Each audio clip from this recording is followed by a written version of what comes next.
Daily Message, October 7th, 2023. I Am Part 10.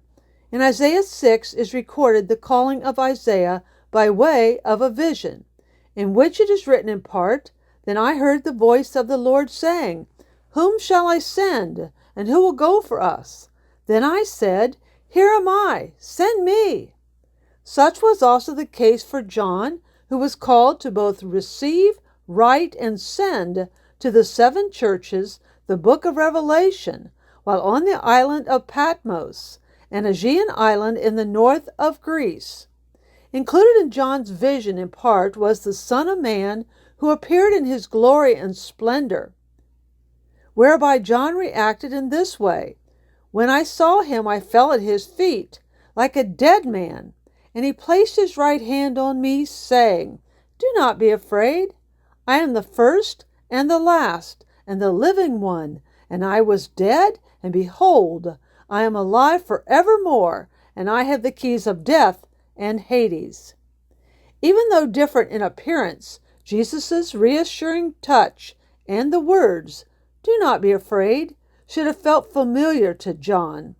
For at the transfiguration of Jesus on the mountain, whereby Peter, James, and John heard God the Father's words from heaven and were terrified, Jesus reassured them with a touch and comparable words, Get up and do not be afraid.